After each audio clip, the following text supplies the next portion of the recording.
बिस्मिल्लाहिर्रहमानिर्रहीम। नाजरीन, आप प्रोग्राम टॉक टुडे देख रहे हैं और मैं हूं आपका मेज़बान यूनुस पाट। आज के प्रोग्राम में हम जो हसीना वाजिद का तख्ता उड़ा गया है उस पर बातचीत करेंगे। दीगर जो पाकिस्तान के मुख्तलिफ सियासी इशू हैं उसको भी डिस्कस करेंगे। आज के प्रोग्राम में मेरे साथ जनाब स्टूडियो में जवेद इकबाल गरैज साहब, जबकि टेलीफोन लाइन पर सीनियर तजियाकार जनाब नाज़म मलिक साहब मौजूद हैं। नाज़म मलिक साहब से हम आज के प्रोग्राम का आगाज़ कर लेते हैं। जी नाज़म मलिक साहब, अस्सलाम वालेकुम। नाज़म मलिक साहब, अस्सलाम वालेकुम। जी वासलाम। नाज़म मलिक साहब, बांग्लादेश में तख्ता उल्टा गया है, वज़ीर आज़म जो है वो फ़रार हो गई हैं। तुलबा की जो तहरीक थी वो बिल्कुल एक ऐसी तहरीक चली कि उसने सब कुछ उल्टा के रख दिया। 1 महीना पहले होने वाली ये तहरीक जो पैदा हुई थी, आज उसने तारीख रकम कर दी है। तो इसके असरात मेरे ख्याल में कई दीगर ममालिक पर भी हो सकते हैं। तो जो कुछ हुआ वहाँ, जिस तरह आपने देखा कि रियासती मशीनरी इस्तेमाल की गई, बड़े पैमाने पर जो है वो लोगों को मारा गया, जेलों में बंद किए गए। जो लोग तहरीक चला रहे थे उन्हें दहशतगर्द करार दिया गया, गद्दार कहा गया और कहा गया कि जी हम इनको नहीं छोड़ेंगे। सड़कों पर पुलिस को खड़ा किया गया, ना सिर्फ पुलिस के यानी कि फ़ौज को बुलाया गया, कर्फ्यू नाफज रहा। बेलाखिर हालात काबू में ना आ सके और वहाँ के जो आर्मी चीफ़ हैं उन्हें ये कहना पड़ा कि वज़ीर आज़म आप इस्तीफ़ा दें, वरना इसके अलावा कोई हल नहीं है। तो वहाँ की जो वज़ीर आज़म हसीना वाजिद थी वो एक हेलीकॉप्टर पर बैठकर फ़रार हो गई हैं और लोग उसके घर में दाखिल हो गए हैं। अभी तक वहाँ जो पैदा होने वाली चलने वाली तहरीक है तुलबा की, वो ख़त्म नहीं हुई, वो सड़कों पर मौजूद हैं। कुछ लोग जो है वो हसीना वाजिद के घर पर भी दिखाए गए हैं। तो ये सारे मनाज़र जो आपने भी देखे, तो आप देखें कि ये यानी कि इस तरह की सूरत हाल क्यों पैदा हुई और ये ऐसा क्यों हुआ। पाकिस्तान भी उस जो यानी कि बांग्लादेश मॉडल के ख्वाब देख रहा था, इनके यानी कि ख्वाब भी चुकनाचूर हो गए हैं। तो इस पर ज़रा बताइएगा, अब वहाँ बाद में क्या होगा, दीगर ममालिक पर भी इसके असरात मुरतब हो सकते हैं। जी यूनुस बार साहब, ये रिसेंट हिस्ट्री में यानी आप कहने कि 1 साल 2 साल में ये जो सार्क कंट्री हैं, ये उसमें दूसरा वाक़या हुआ है। पहला वाक़या हुआ था श्रीलंका। तो सब थोड़ा सा ऊंचा बोलिए ज़रा। जी मैंने कहा जी पहला वाक़या हुआ था श्रीलंका में जी। उसके बाद ये दूसरा वाक़या है जो बांग्लादेश में हुआ है। बांग्लादेश कहने को तो एक गरीब मुल्क कहा जाता था, लेकिन वहाँ की अब मैशियत हमसे भी बेहतर है और लिटरेसी रेट भी हमसे बेहतर है। वहाँ के अवाम कौम खास करके नौजवान तबका बड़ा बाशऊर हो गया हुआ है और उन्हें अपने मुल्क में तहरीक चलाई कि वहाँ पर नौकरियों में कोटा सिस्टम में नाइंसाफ़ी की जा रही थी। उन्होंने कहा कि कोटा सिस्टम ख़त्म किया जाए। उससे ये तहरीक चली जिसमें हसीना वाजिद जो वहाँ प्राइम मिनिस्टर थी, उन्होंने बड़ी बेसुधी से रियासती इदारों को, फौज को, पुलिस को, पैरामिलिट्री फोर्सेस को, अवाम को कुचलने में इस्तेमाल की। वो काफ़ी वहाँ हलाकतें हुई और काफ़ी लोग जख्मी हुए और कौमी अमला को बहुत नुकसान पहुँचा। लेकिन जब अदारों ने देखा कि एक हद तक हम कौम के खिलाफ जा सकते हैं और इस हद से आगे नहीं जा सकते, तो उन्होंने वहाँ की फ़ौज ने हाथ उठा दिया। उन्होंने कहा जी बस इससे आगे हम अपनी कौम के खिलाफ नहीं जा सकते, जिस पर मजबूरन हसीना वाजिद को इस्तीफ़ा देकर और मुल्क से फरार होना पड़ा। आप ये देखें कि वहाँ की कौम कितनी बाशऊर है। वहाँ से ना सिर्फ हसीना वाजिद बल्कि शेख मुजीबुर रहमान, जिनको पाकिस्तान तोड़ने का मोर्द इल्ज़ाम ठहराया जाता था, उसका नज़रियात ख़त्म कर दिया, उसका मुजस्मा करा दिया वहाँ की कौम ने। यानी कि वो शेख मुजीबुर रहमान बांग्लादेशी कौम के लिए वहाँ कायदे आज़म की हैसियत रखता था, लेकिन आज उन्होंने उस नज़रियात को भी तोड़ दिया, अपने बानी का मुजस्मा करा दिया, उसके नज़रियात को ख़त्म कर दिया, उसकी आइडियोलॉजी ख़त्म कर दिया। अब वहाँ पर एक अच्छा नाज़म मलिक साहब, मैं थोड़ा सा यहाँ मैं इंटरप्ट करूँगा, एक सवाल रेज करूँगा। ये मुजस्मा इसलिए गिराया गया है, ये जो तुलबा तहरीक थी, ये यानी कि इन्हें रज़ाकार कहा जाता है। ये वो रज़ाकार थे जो मशरक़ी पाकिस्तान जब अलहदा हुआ तो ये चाहते थे कि मशरक़ी पाकिस्तान अलहदा ना हो, पाकिस्तान और मशरक़ी पाकिस्तान मिलकर यानी कि पाकिस्तान ही रहें और इसे दो लख्त नहीं होना चाहिए। फिर ये जो रज़ाकार हैं उस वक्त ये यानी कि ये वो लोग थे रज़ाकार जो है, वो जो यानी कि ये शेख मुजीब के नज़रियात से इत्तेफाक नहीं करते थे, आजकल हुसीना वाजिद इन्हें दहशतगर्द भी करार दे रही थी और गद्दार भी करार दे रही थी। जी वो दहशतगर्द गद्दार देना तो बड़ी छोटी बात कर रही है, वो तो फांसियां दे रही थी। उसने जमात इस्लामी के वहाँ दर्जनों रहनुमाओं को न सिर्फ फांसियां दी बल्कि सैकड़ों लोगों को अब तक जेल में डाला हुआ दहशतगर्दी के पर्चे देकर। और आज आपने देखा है जो वहाँ पाकिस्तान के हमारे याफ्ता लोग हैं उनकी नस्लें आगे प्रवान चढ़ चुकी हैं। वो तो बुजुर्ग लोग हो गए चले गए, लेकिन वहाँ पर एक प्रो पाकिस्तानी और एक इंडियन लॉबी थी जो आपस में मुतारब रहती थी, क्योंकि हुसीना वाजिद भारतीय एजेंट थी और वो इंडिया के मफादात पूरे करने के लिए बांग्लादेश को इस्तेमाल करती थी, जो उसकी कौम में एक बड़ा गम और गुस्सा पाया जाता था। आज वहाँ पर भारत का तसल्लुत खत्म हुआ है। भारत ने जो एक प्रॉक्सी बना रखी थी दूसरे मुल्कों के लिए बांग्लादेश की सूरत में, वो प्रॉक्सी खत्म हुई है। आज असल में जो बांग्लादेशी कौम है उसने हमें तो कतर में उसने किसी भी वजह से ज्यादा हो गया, लेकिन आज उन्होंने बाज़ाब्ता तौर पर भारत से भी आज़ादी हासिल कर ली है। बांग्लादेशी कौम ने वो इतने सुरखरू हुए हैं कि उन्होंने शेख मुजीबुर रहमान उसकी बेटी का तख्ता उलट दिया है हमेशा के लिए। अब वहाँ पर एक नई नस्ल आएगी जो अपने अपने मफादात और बांग्लादेश के हसूल के जो मकासद से उसको पूरा करने के लिए आगे बढ़ेगी। अब आप देखें कि इससे पहले श्रीलंका में ऐसा एक वाकया हुआ था। अच्छा नाज़िम मलिक साहब, आपका मजीद जो है वो इस पे तजिया लेने से पहले मैं गुरैज साहब स्टूडियो में मौजूद हैं। गुरैज साहब आप बताइए कि हुसीना वाजिद का मुस्तकबिल क्या होगा जबकि वो मुल्क से भाग गई हैं। हेलीकॉप्टर तो दूर नहीं जा सकता, इंडिया के किसी इलाके में उसने अपना हेलीकॉप्टर उतारा है। अब वो यूरोप जाने के लिए वहाँ से कोई फ़्लाइट इस्तेमाल करेंगी, अपने कागजात ज़रूरी कागजात सामान जो ज़रूरी है वो तो वो साथ ले गई हैं। जी बिस्मिल्लाहिर्रहमानिर्रहीम। यूनुस साहब आप देखें कि शेख मुजीबुर रहमान साहब ने हुकूमत की, एज ए प्रेसिडेंट भी हुकूमत की, एज ए प्राइम मिनिस्टर भी हुकूमत की जी। उसके बाद हसीना वाजिद साहबा ने जो है 2000 अपना 1996 से लेकर 2001 तक हुकूमत की और उसके बाद फिर 2009 से लेके अब तक हुकूमत की, यानी कि कोई 16 साल 15 साल 16 साल अब हुकूमत की, यानी कि 2010 से लेके मेरे ख्याल में 2009 से लेके वो मुसलसल आज तक वो हुक्मरान थी। ये 16 साल बनते हैं जी। यानी उसने मुल्क में ज़रूर उसने उसकी बांग्लादेश की डेवलपमेंट के लिए काम किया, उसकी मुआशी हालत को बेहतर करने के लिए काम किया, लेकिन वो कहती थी पाकिस्तान से हमारे हालात बेहतर हैं, कई से मुआशत बेहतर है, वो ये बकायदा दावे करती थी। इसमें कोई शक नहीं है। लेकिन अब आपने देखा कि जब अब ये इलेक्शन हुआ तो उसमें उसने इतनी शदीद धांधली की, यानी कि आपको अंदाजा ही नहीं है, जाली कैंडिडेट खड़े किए और वहां से इलेक्शन जीता। नहीं धांधली क्या गुरैज साहब, जितनी मरकजी जमातें थी उन्होंने गालबन बाईकाट कर दिया था, बंदी लगाई हुई थी, बाईकाट कर दिया था और ये खुद साख्ता इलेक्शन जीत के इक़्तिदार में आ गई थी। जी हाँ बिल्कुल।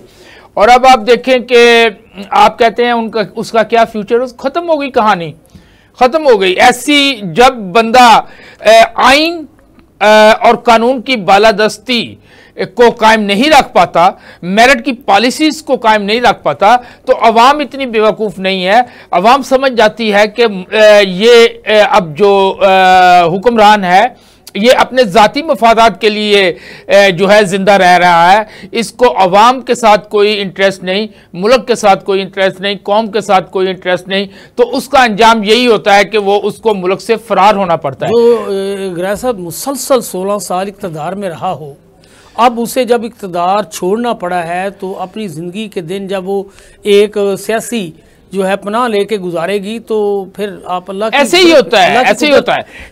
ये हमारे लिए सबक है जी, सबक है। ये इस पाकिस्तान की गवर्नमेंट के लिए सबक है जो फॉर्म 47 के जरिए तुलबा तहरीक को किसी सियासी जमात की कोई पुष्टपनाही हासिल नहीं थी। ये वो तुलबा थे जिसे ये कहती है कि जी ये रजाकार थे। इनका मुतालबा ये था कि जी जो सरकारी मुलाजमतों में 56% कोटा है वो ख़त्म किया जाए। 56% कोटा गवर्नमेंट का अपना अख्तियार होता था, वो जिसको मर्जी भर्ती कर लेते थे, भतीजों को करें, रिश्तेदारों को करें, और कहते थे जी ये वो लोग हैं कोई जंग आज़ादी की में कोई 30% जो मारे गए हैं, यानी कि कोई इस तरह के नाम दे के गवर्नमेंट अपने बंदे भर्ती कर लेते थे। उसके मुतालबा कर रहे थे कि इसको खत्म किया जाए। ये अगर मुझे इजाजत दें जी जरूर, ये वही चीज़ है जैसे नवाज शरीफ साहब ने अपने दौरे हुकूमत में बेशुमार लोगों को प्लॉट अलॉट किए। और आप देखें जौहर टाउन में जो है G3 एक ब्लॉक है जो कि टोटली जजों को दिया गया है जी। इसी तरह बेशुमार लोगों को oblige किया गया, किसी को जो है वो जो क्लब है उसकी ज़मीन बहुत कम पैसों पे दे दी गई।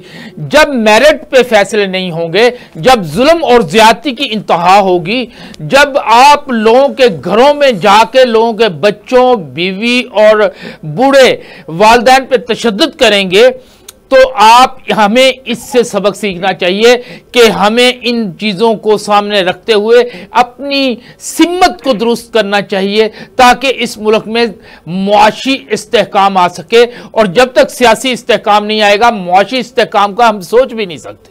अच्छा नाज़िम मलिक साहब, वहाँ जिस तरह मुजाहिरीन पर बराह रास्त फायरिंग की गई, बहुत से लोग मारे गए, अब उनके मुकदमात भी दर्ज होंगे। अब वो मुतालबा करेंगे जो मुजाहिरीन हैं कि हमारे जो लोग मारे गए हैं उनके कत्ल के मुकदमे दर्ज हों, तो वो यकीनन उसमें नामजद करेंगे जो साबिक़ वज़ीर आज़म हुसैना वाजिद हैं। तो ये फिर उसका बेटा अमेरिका में है, उसने वहाँ से अपील की है कि जी ये जो कुछ हुआ है गलत हुआ है।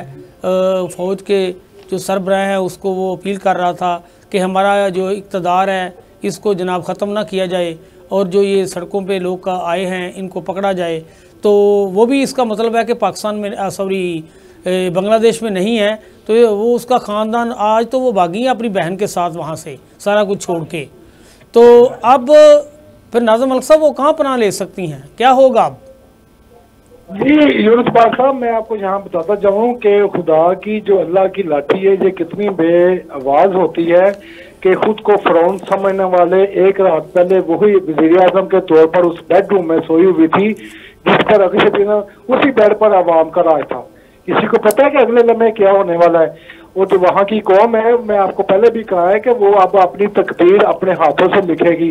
अब वहाँ पर कोई कठपुतली इंडिया की हुकूमत नहीं बनेगी, वो लोग अब अपने फैसले करने में आज़ाद होंगे। दूसरा मैं आपसे अबूरी हुकूमत मेरे ख्याल वहाँ के चीफ ऑफ आर्मी स्टाफ ने कैंप कर दी है वक्ती तौर पर सिस्टम चलाने के लिए। हाँ जी, सारी बात है, वो अबूरी हुकूमत आ गई क्योंकि हालात को कंट्रोल करने के लिए वहाँ पर आज अब जो लोग जेलों में पड़े हैं कायदीन उनको भी रिहा किया जाएगा, सारे लोग वो बाहर आएंगे अब। हाँ जी, सारी बात है। अब वहाँ पर सब मिल मिला के आपस में वहाँ दोबारा इलेक्शन होंगे और साफ शफाफ इलेक्शन होंगे जिसके नतीजे में बनने वाली जो हुकूमत होगी वो बांग्लादेश का नसीब। अच्छा नाज़िम मलिक साहब, इसमें कॉलेज के लोग ज़्यादा थे, यूनिवर्सिटी के लोग ज़्यादा थे, कौन से ज़्यादा तलबा थे? और ये तहरीक 1 महीना पहले शुरू हुई, ये कैसे इकट्ठे होते गई? इतने लोग मारे गए लेकिन फिर भी वो अपना उनका जो जज्बा जवां रहा और वो अपने जज्बे को लेके आगे बढ़ते रहे। लोग मरने के बावजूद, लोग गिरफ़्तार होने के बावजूद उन्होंने जनाब तहरीक को छोड़ा नहीं है और वो सड़कों पर तशद्दुद भी हुआ, पुलिस ने रियासती तशद्दुद किया, मशीनरी इस्तेमाल की, जो कुछ भी हुआ, लेकिन वो आखिरकार कामयाब हो गए। लेकिन वो पीछे नहीं हटे तमाम तर धमकियों के बावजूद कि इनको मैं मार दूंगी, इनको कुचल दूंगी, ये दहशतगर्द हैं, ये जनाब गद्दार हैं। लेकिन उनमें इतना जो है वो हौसला कहाँ से आप कह सकते हैं कि ये सारा कुछ आखिरकार कोई ना कोई तो सियासी जमात उन्हें सपोर्ट करती रही होगी। बेशक वो बैक पे रह के वो फंडिंग करती होगी, कुछ ना कुछ तो उन्हें ताज़ा दम करने के लिए साथ देते रहे होंगे। यूनुस साहब, ये एक कोई सियासी तहरीक नहीं थी, ये अपने हकूक के लिए एक जदोजहद थी, एक जंग थी जो अवाम और एक कठपुतली हुकूमत के दरमियान थी। उसमें रोज ये धारा कि वहाँ पर सिविल नाफरमानी की मोहम्मद सलादी तलबा ने, अब तलबा तो जारी बात है, अगर तलबा थे तो उनके बहन भाई, उसके वहाँ की कौम के बूढ़े, औरतें, जवान, बच्चे सब इसमें शामिल थे। नाम इसका जो तलबा तहरीक का आप दे सकते हैं, लेकिन वहाँ की कौम अमलन इसमें शामिल थी जिन्होंने साबित किया है कि अब वो एक कौम की सिरे से बांध के उभरेंगे क्योंकि वहाँ बांग्लादेश हमसे बहुत आगे तरक्की कर गया हुआ है और अब जो हालात पैदा हुए हैं इसके बाद उसकी मजबूत तरक्की के चांसेस लगते हैं। मैं जैसा कि अर्ज करना चाह रहा था कि देखें, जब किसी भी माशरे में, किसी भी रियासत में, किसी भी कौम में जबर के जरिए अवाम को दबाया जाता है, अवाम के हकूक मांगने वालों को जेलों में डाला जाता है और फांसियां दी जाती हैं, उन पर सजाएं दी जाती है, झूठे मुकदमे कायम कर दिए जाते हैं, तो ये बड़ा आर्जी टाइम होता है। टाइम ये निकल जाता है। बांग्लादेश ने तो दिनों में हाथों हाथ ये फैसला सुना दिया ना। अगर आप इसकी मिसाल लेते हैं ना हमारे अपने मुल्क पाकिस्तान में, तो पाकिस्तान के हालात आपको पता है, जिस तरह के इलेक्शन हुए उसके बाद जिस तरह के हालात पैदा हुए और एक सियासी जमात पर यहाँ पर जिंदगी तंग कर दी गई है, माँ बहनों की इज्जतें उछाली गई, चादर चारदीवारी का तकद्दुस इस्तेमाल किया गया, लोगों से जिले का हक छीन लिया गया और सियासी कारकुनों को कत्ल किया गया इस दौरान ना। तो अब देखें, एक वो मसला था, दूसरा मसला ये आ गया कि जो जबरदस्ती की हुकूमत मुसल्लत की गई, पहले निगरान की शक्ल में, उसका टाइम दुरानिया बढ़ाया गया, उसके बाद अब ये आगे 16 माह की हुकूमत आ गई जिसमें शहबाज शरीफ वज़ीर आज़म थे, अब दोबारा शहबाज शरीफ वज़ीर आज़म है। तो जब इस तरह आप एक जबर का निज़ाम मुसल्लत करेंगे तो कौम में अब जो बहुत डेस्परेशन अब हुई है, और दूसरा जो महंगाई का इशू है, इसने कौम से बिल्कुल रातों की नींद छीन ली है। लोग खुदकशियां कर रहे हैं सिर्फ बिजली का बिल आने पर। मैं आपको बताऊं कि मेरे एक जानने वाले हैं, वो एक बेवा खतून है जिसका आगे पीछे कोई नहीं, कमाने वाला कोई नहीं, जिसको 1500-2000 बिल आता था गैस का, उसको 2.25 लाख रुपया बिल भेज दिया। वो बेचारी खुद लोगों के घरों में काम करके अपने बच्चों का पेट पालती है। तो ये हालात है, बगैर सोचे समझे ये अवाम पर जिस तरह का जुल्म ढा रहे हैं, सिर्फ एक बात की खातिर कि हमें इक़्तिदार दे दो, आप जो चाहोगे हम कौम पर जुल्म करेंगे। तो इस तरह जुल्म की हुकूमत और जुल्म के ज़ाब्ते ज़्यादा देर तक नहीं रहते, आखिर इनको जवाब देना पड़ेगा। और मैं अल्लाह ना करे कि हमारे मुल्क में ऐसी कोई इंतशार फैले, कोई सिविल नाफरमानी है। मैं कहता हूँ कि उससे पहले ही हुक्मरानों को होश के नहा लेने चाहिए, और जो हुकूमतें बनाते हैं गिराते हैं उनको भी सोचना चाहिए कि पाकिस्तान मुल्क कौम है, ये भेड़ बकरियां नहीं है कि जिसको हम जिस तरह चाहेंगे हाँक देंगे। और वो श्रीलंका का, म्यांमार का और बांग्लादेश का ये सामने नतीजा रखें कि कल को कभी भी हालात खराब हो सकते हैं। लिहाजा सबको मिलकर एक मुस्बत सोच के साथ पाकिस्तान के लिए आगे बढ़ना चाहिए और सबको काबिल कबूल यहाँ पर एक इलेक्शन का इनकाद किया जाए, ताकि ना सिर्फ पाकिस्तानी कौम बल्कि नाज़िम मलिक साहब 50 अरब का खर्चा है, हम कहाँ से पूरा करेंगे? गरीब मुल्क है, नए इलेक्शन में जाएंगे तो क्या होगा? जो लोग पहले ही जीते हुए हैं उसके मुताबिक ही इसका फैसला कर दिया जाए, फॉर्म 45 के मुताबिक हुकूमत बना दी जाए, 47 ख़त्म कर दिया जाए। ये तो पहले ही हम कर्ज़ों की बोझ तरह दबे हुए हैं।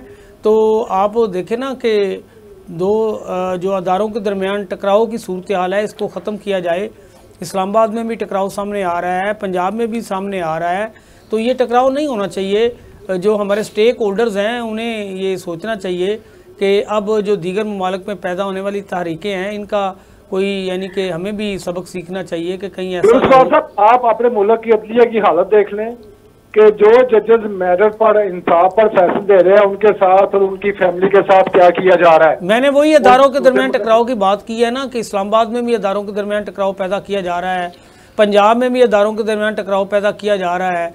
अब यानी कि अदारों के दरमियान ये टकराव ठीक नहीं है ना, इससे मुल्क की मुआशरत तो तबाह होगी, हालात ख़राब होंगे। पहले इलेक्शन के बाद जो कुछ हुआ, अब आप देखेंगे इन्होंने जनाब मोहतरम इज़्ज़त माब मियाँ नवाज शरीफ साहब को सदर पार्टी का बनाया कि शायद वो पार्टी में जान डाल देंगे, लेकिन वो क्या करें, पार्टी में कैसे जान डाल सकते हैं? अवाम महंगाई के हाथों सताई हुई है, लोग खुदकशियाँ कर रहे हैं, बिजली के बिल इतने ज़्यादा आ रहे हैं कि आए दिन हम किसी ना किसी जगह पे ये सुन रहे होते हैं कि जनाब फ़लाँ ने अपने बिजली के बिल पूरा ना होने की वजह से या बिजली का बिल अदा करने के बाद घर के अखराजात पूरे ना होने की वजह से खुदकशी कर ली है। ये कोई एक वाक़या नहीं, रोज़ाना वाक़यात पेश आ रहे हैं। तो जब वोट को इज्जत दो का नारा लगाया गया, वो भी बयानिया ख़त्म हो गया है। तो ये चीज़ें तो अब मेरे ख्याल में ज़्यादा देर चलने वाली नहीं है। सबसे पहले 9 मई और उसके बाद 8 फरवरी के इलेक्शन, जब तक इनका इंसाफ नहीं होगा और अदालतों को खुलेआम इंसाफ नहीं करने दिया जाएगा, तब तक इस मुल्क में सियासी इस्तेकाम नहीं आएगा।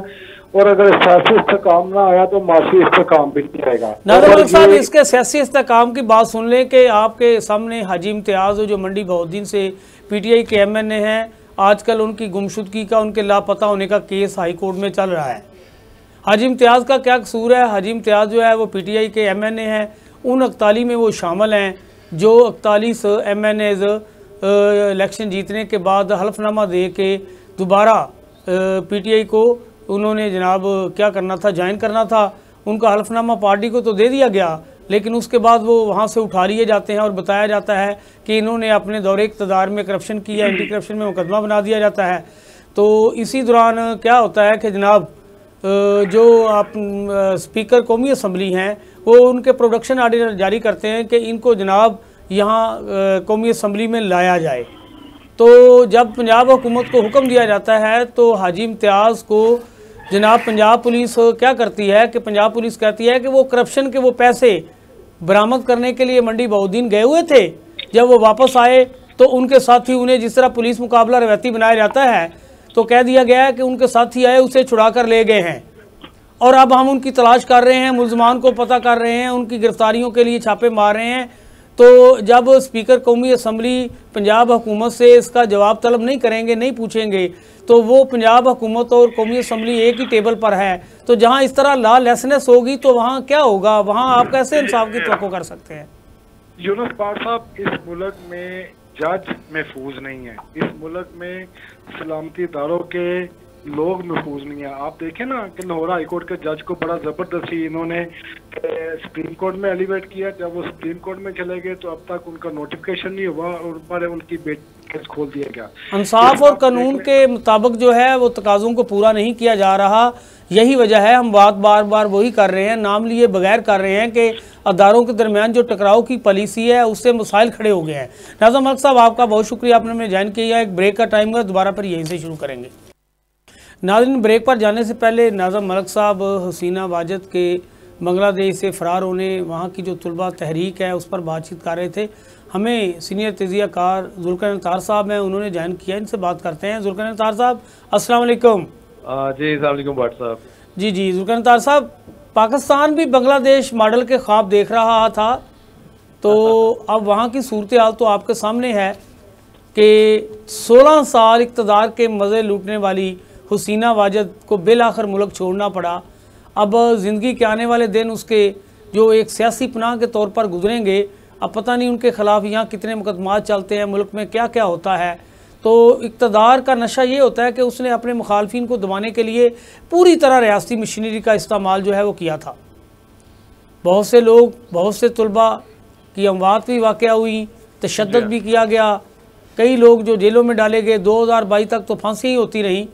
तो आप अब हसीना वाजिद का और इसका बांग्लादेश का मुस्तकबिल क्या देख रहे हैं?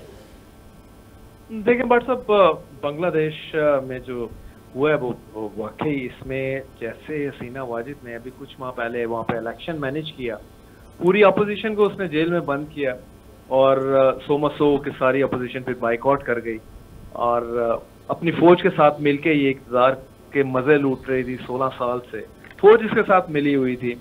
लेकिन जो आप ये देखें कि फौज ने जब पब्लिक उसकी बाहर आ गई, मतलब आज के दिन भी मतलब 4 लाख जो लोग हैं सड़कों पे थे, तो आप ये देखें कि उस वक्त फौज ने डिसाइड कर लिया कि भाई अब हम इसका बोझ मजीद नहीं उठा सकते। और उसी के साथ जिसके साथ वो आप ये कह लें कि पार्टनर इन क्राइम थे या पार्टनर इन पावर थे फौज वाले इन बांग्लादेश, उन्होंने बिल्कुल ये लाइबिलिटी उठा के बाहर फेंकी। 45 मिनट का टाइम दिया, मुल्क छोड़, जो इंडिया से आगे उसने यूरोप चले जाना है। तो पॉइंट आप ये देखें कि ये होता है at the end of the day, अवाम की ताकत जो है वो असल देखिए अवाम की ताकत है। और पॉलिटिशियन जो स्पेशली इस्टेब्लिशमेंट के कंधों के ऊपर अपना सारा कुछ या उनकी बैसाखियों के साथ कमेंट कर रहे होते हैं और बाद में और पब्लिक में उनकी कोई रूट्स ना हो, तो उनके साथ ऐसा होता है। और जैसा आपने बताया कि अब उसका फ्यूचर क्या होगा, फ्यूचर तो ज़्यादा उसका एग्जाइल में ही है। और उसकी खालिदा ज़िया को, जो उसकी ओपोनेंट थी, उसको उन्होंने आज़ाद कर दिया है और लाइकली है इलेक्शन अनाउंस हो जाएंगे बहुत जल्द और इलेक्शन के बाद खालिदा ज़िया पावर में आ जाएंगी और हसीना वाजिद एक like her father Mujibur Rahman, वो भी एक हिस्ट्री का एक बिल्कुल डिफरेंट वो कह लें एक चैप्टर के तौर पे एक। अच्छा जुल्करनैन तार साहब, ये तहरीक चलाने वाले तुलबा एक तो कोटा सिस्टम के ख़िलाफ़ बात कर रहे थे कि ये 56% कोटा जो सरकारी है जिसको वो चाहते हैं भर्ती कर लेते हैं, ये ख़त्म होना चाहिए। दूसरा, ये रज़ाकार थे, ये वो रज़ाकार हैं जब बांग्लादेश हमसे अलहदा हुआ तो उस वक्त ये बांग्लादेश के अलहदा होने की मुखालफत कर रहे थे और ये वो कह रहे थे कि पाकिस्तान को इकट्ठा रहना चाहिए। इन्हें हसीना वाजिद कभी दहशतगर्द और कभी गद्दार करार दे रही थी। तो ये यानी कि कोई शेख मुजीबुर रहमान पार्टी के नहीं थे या किसी पार्टी के नहीं थे, अलबत्ता किसी ना किसी सियासी पार्टी की सपोर्ट इन्हें ज़रूर हासिल होगी, लेकिन वो पसे पुश्त रह के सब कुछ फंडिंग कर रहे होंगे। सारी तहरीक ये रज़ाकार जो थे या तुलबा थे उन्होंने ये चलाई थी। जी हाँ भट्ट साहब, देखिए 1 महीने से मामला चल रहा था ना, और इसने बिल्कुल इनको जिस तरह हमारे यहाँ भी जैसे ही कोई प्रोटेस्ट वगैरह शुरू होता है तो आप ये कहते हैं कि ये गद्दार हैं, ये टेररिस्ट हैं। यानी कि किसी भी मुल्क का अपने स्टैब्लिशमेंट के खिलाफ, अपनी हुकूमत के खिलाफ जब वो मुजाहरों के लिए सड़क पे आती है तो ये पहला उसका हरबा होता है कि उसको दहशतगर्द करार दे दे, उसको जनाब आप गद्दार करार दे दे। हम जवेद इकबाल गुरैश साहब को भी इसमें शामिल कर लेते हैं, वो भी कुछ सवाल करें। जी गुरैश साहब, जुल्फ़िकार साहब से आप भी बात करें। जी अस्सलाम वालेकुम जनाब। जी अस्सलाम वालेकुम गुरैश साहब, कैसे हैं?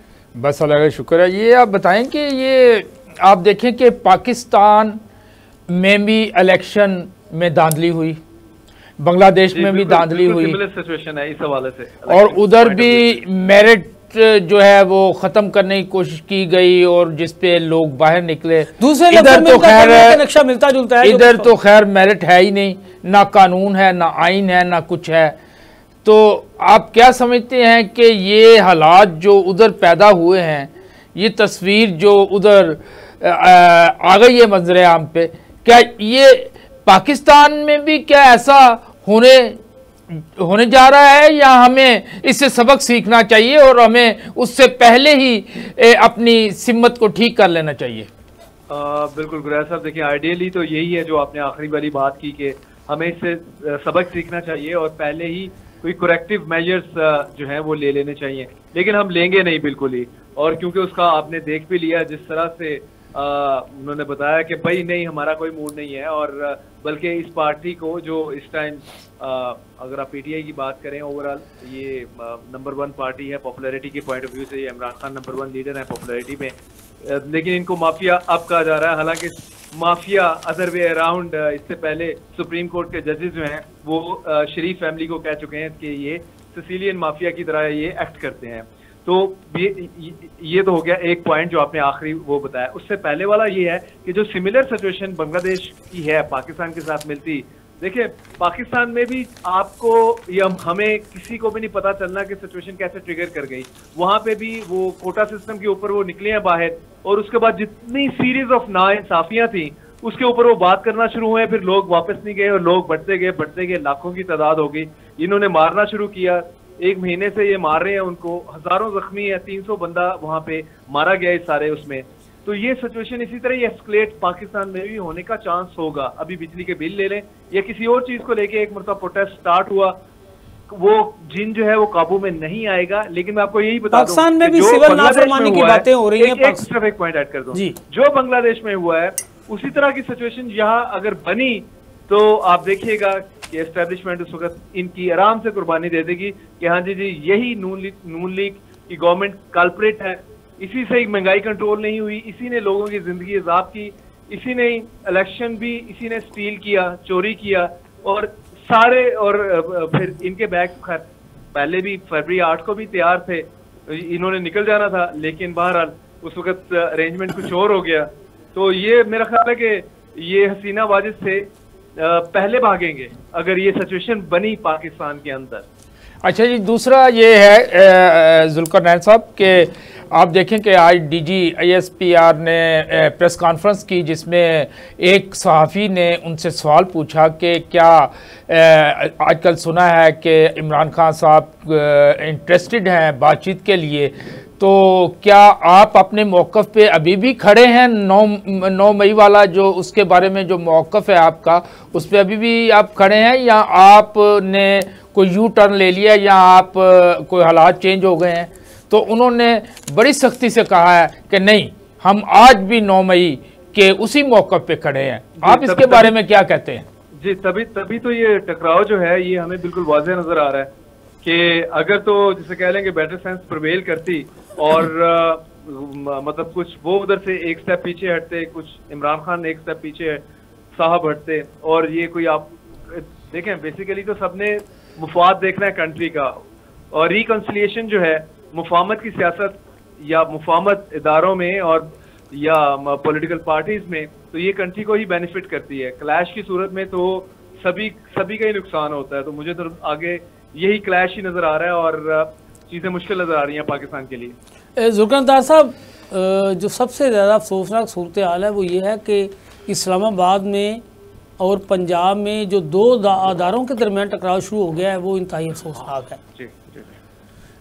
वो तो बहुत ही मतलब आप ये चेक करें ना कि 2 जजेस का जो डिसेंटिंग नोट आया है उसमें ना सिर्फ वो ये कह रहे हैं कि उससे डिसेंट तो किया ही है कि बल्कि इस जजमेंट को जो है वो कह रहे हैं कि आप इम्प्लीमेंट ना करें, जवाब पेश कर रहे हैं। तो इलेक्शन कमीशन तो पहले तैयार बैठा है। और दूसरा मंसूर अली शाह साहब का जो नोटिफिकेशन नहीं हुआ अभी तक as chief justice of Pakistan, तो ये तो बहुत तकवीयत दे रहा है कि वही मैं बात कर रहा हूँ कि आप देखिए जी, वही मैं बात कर रहा था। रिटेन करने के लिए गवर्नमेंट भी और काजी साहब भी खुद भी चाह रहे हैं क्योंकि अब तक उनकी तरफ से कोई स्टेटमेंट नहीं आया और वो जाहिर है उनके आने से ही इस गवर्नमेंट को लीज ऑफ लाइफ मिलती है। एस्टेब्लिशमेंट भी यही चाहिए। जुल्करनदार साहब, अब इक़्तिदार में बैठा जो टोला है, जो हुक्मरान जमात है, वो किसी सूरत भी मखसूस सीटें जो है वो पीटीआई को देने पर रजामंद दिखाई नहीं दे रहे और वो मुसलसल कोशिश कर रहे हैं कि अदलिया पर जितना मर्जी दबाव बढ़ा के या जैसे तैसे करके भी ये मामला जो है इसको ख़त्म किया जाए और इन्हें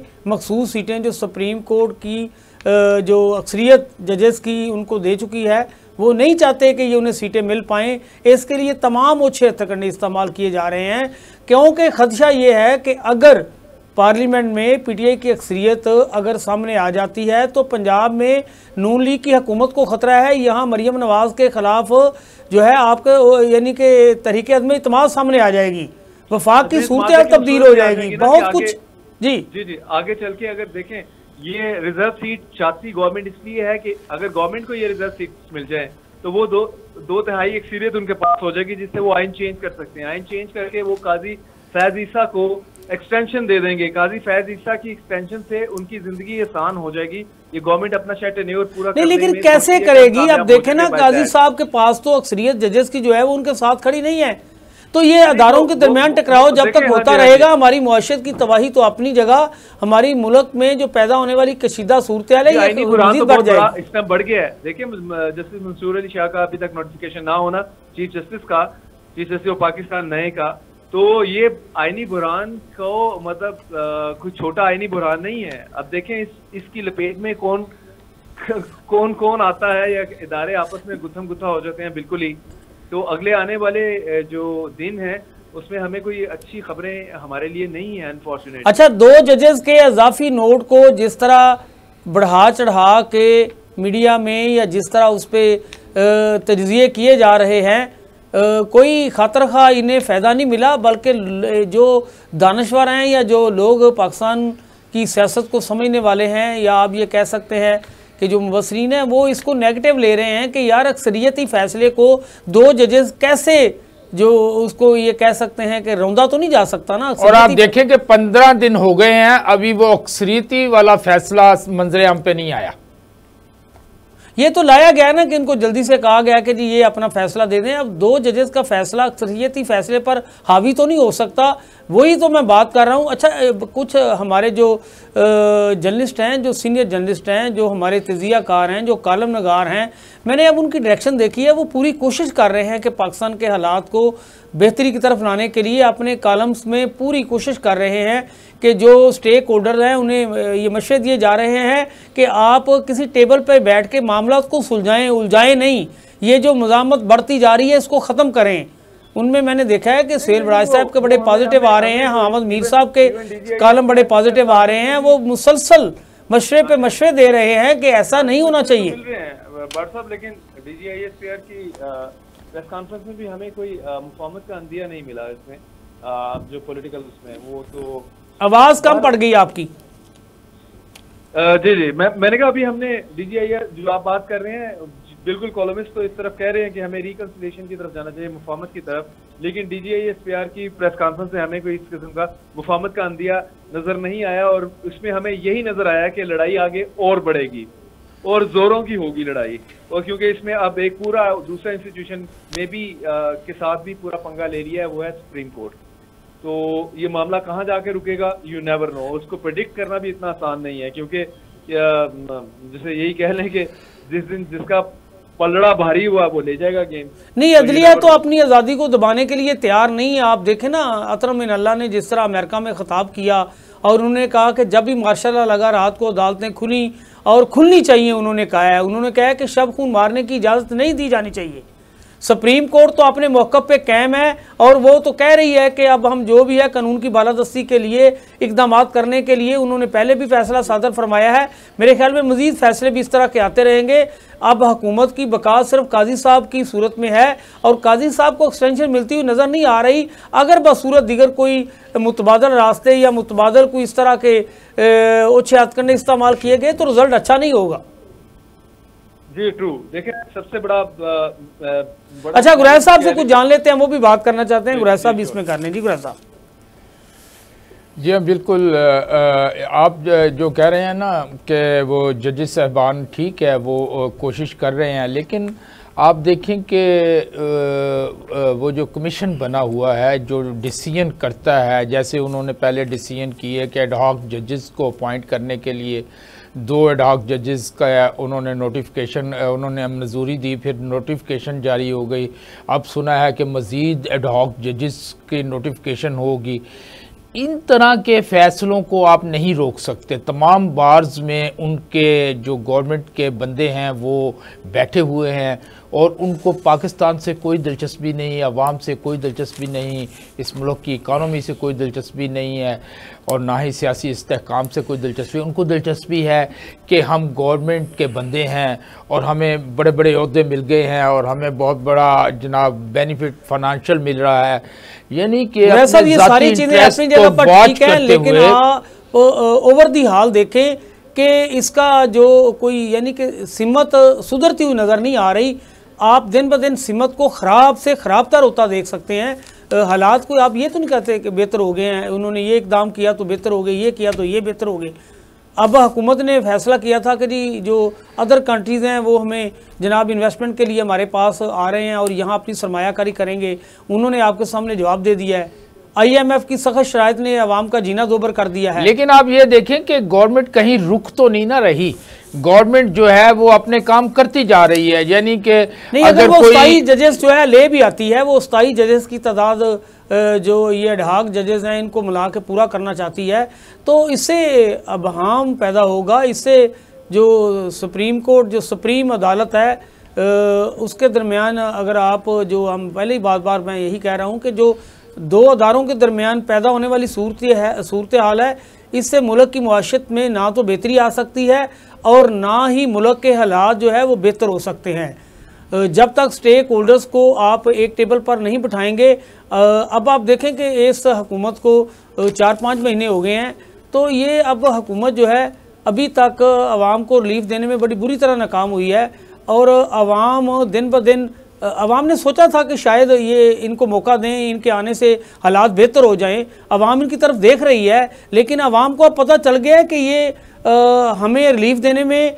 और अवाम को पता चल गया है कि मुल्क में मुआशी हालात बेहतर करने में या यहाँ कोई तरक्याती काम करवाने में या यहाँ कोई हालात की बेहतरी के लिए संतों का जो है वो आप कह सकेंगे चालू करवाने में या किसान को खुशहाल करने में किरदार अदा कर सकेंगे, ये सब कुछ खत्म हो गया। ये सारी चीजें कैसे बाट साहब ये आप कैसे कह सकते हैं कि अवाम इनको लेके आई है? ये अवाम समझ रही थी, खामोश थी। ये देखिए ये बात जो है ना ये ठीक नहीं है। लाने का मकसद मेरा ये नहीं है, मेरा मकसद ये है कि अवाम की खामोशी जो इनके साथ नहीं भी थे या इनके साथ भी थे, अब जो इनके साथ भी हैं वो भी, अब आप देखें ना पिछले दिनों आसफ करमानी ने रिजाइन कर दिया है, वो छोड़ के चले गए मुस्लिम लीग नून। इनके शाह का खान अब्बासी छोड़ के चले गए इन्हें।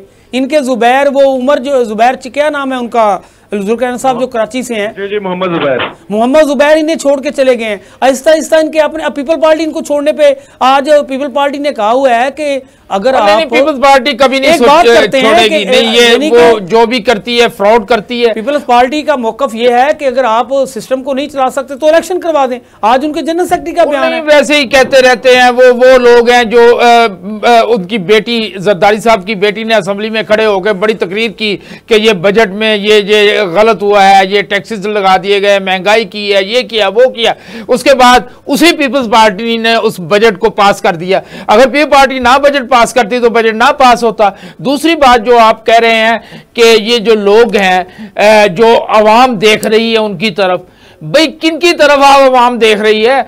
उन लोगों की तरफ जो नुमाइंदा ही नहीं है, अवाम के नुमाइंदे ही नहीं है। जो अवाम के नुमाइंदे नहीं होते वो अवाम के इंटरेस्ट को वॉच नहीं करते, वो अपने इंटरेस्ट को वॉच करते हैं, अपनी लूट मार को वॉच करते हैं, अपनी हुकूमत को कायम दायम, अपनी बादशाहत को कायम दायम रखने की बात करते हैं। अच्छा जुल्फ़िकार साहब, मियां नवाज शरीफ को पार्टी का सदर बनाया गया था कि शायद वो पार्टी में जान डाल दें। सदर बनने के बाद उन्होंने कोई जलसा नहीं किया, कोई ख़ास मीटिंग नहीं हुई।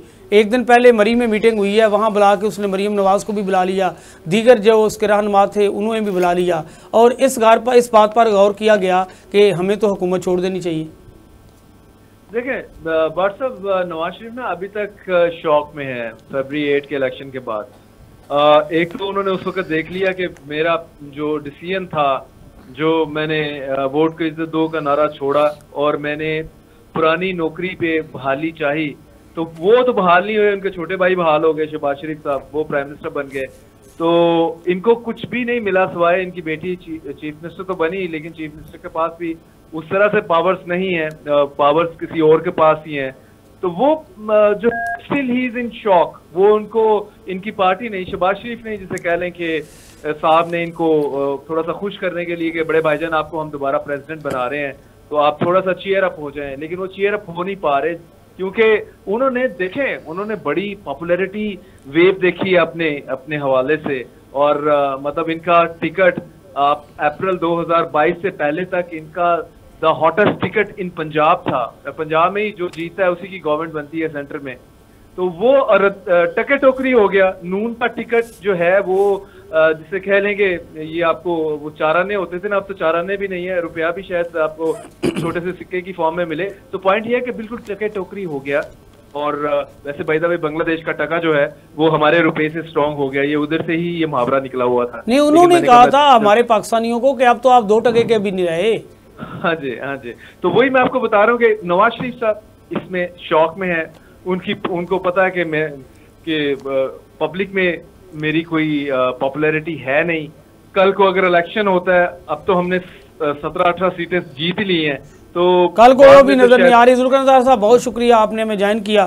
गुरैश साहब, पार्टी पर पाबंदी के हवाले से मुस्लिम लीग नून ने ऐलान किया था कि हम पीटी पर पाबंदी लगा देंगे, तो खामोश हो गई है। अब वो जो उन्होंने बड़े नारे लगाए थे, तो वो उनसे क्या हवा निकल गई है क्या, या क्या वजह है? क्या नहीं, वो उसमें देखें, ये एक पाकिस्तान तहरीक इंसाफ एक हकीकत का नाम है। और पहले एक ज़माना था कि जब 2 पार्टियां, मैंने पहले भी अर्ज़ किया था, होती थी, एक पीपल पार्टी एक मुस्लिम लीग, तो कुछ लोग मुस्लिम लीग की बात करते थे, कुछ लोग पीपल पार्टी की बात करते थे।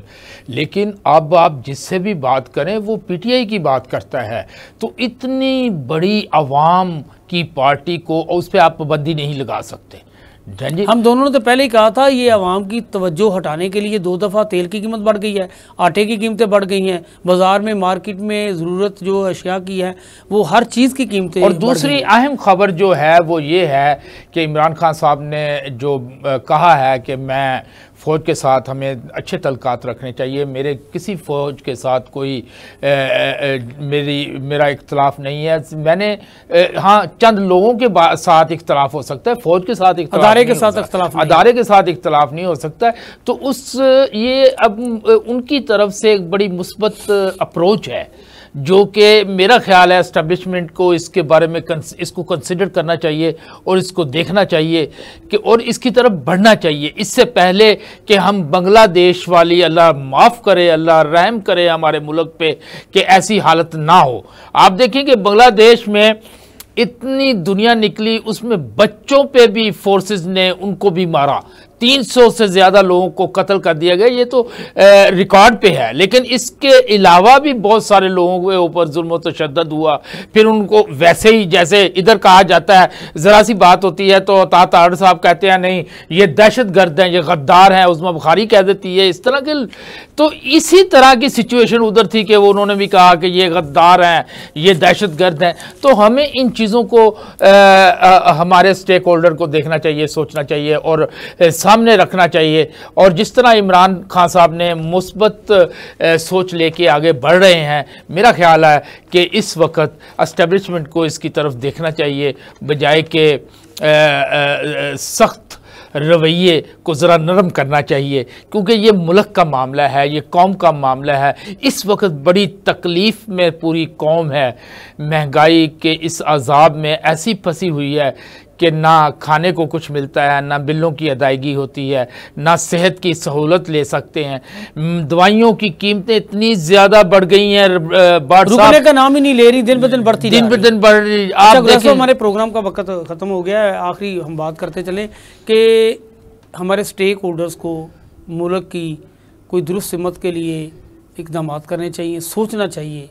हमारा मुल्क जो अल्लाह के नाम पर हासिल किया गया है, ला इलाहा इल्लल्लाह, हमारा आपका सब मुसलमानों का ईमान है कि इसे कुछ नहीं होगा, अल्लाह करे इसे कुछ ना हो इंशाअल्लाह। और यहाँ जितनी भी पैदा होने वाली बगावत की तहरीकें हैं वो दम तोड़ जाएं, और हमारे मुल्क के अंदर जितने भी सियासतदान हैं या जितने भी स्टेक होल्डर्स हैं, अल्लाह करे कि उनको राह रास्त पर लाया जाए या वो खुद आ जाएँ। कल को फिर मुरद इल्ज़ाम तीन सियासतदानों को ठहराया जाएगा कि आपकी वजह से हमारे मुल्क का ये हाल हो गया है। KPK और बलूचिस्तान के हालात आपके सामने हैं, दहशतगर्दी रुकने का नाम नहीं ले रही। अफ़गानिस्तान जो हमारा एक पुराना साथी रहा है, हमेशा से हमने उन्हें सपोर्ट किया है, आज वो भी हमारे साथ नहीं रहा। वो भी ये तो हमारी खारजा पॉलिसी की फेलियर है ये। तो मुल्क में हमेशा जो है वो अमन की बातें की जाती हैं, लेकिन पाकिस्तान में अब लॉलेसनेस इस कदर बढ़ गई है कि हर कोई परेशान है। तो नाज़रीन, इसके साथ ही हमारे आज के प्रोग्राम का वक्त ख़त्म हो गया। अपने मेज़बान यूनुस पाट और जवेद इकबाल गराज साहब को इजाज़त दीजिए। अल्लाह ने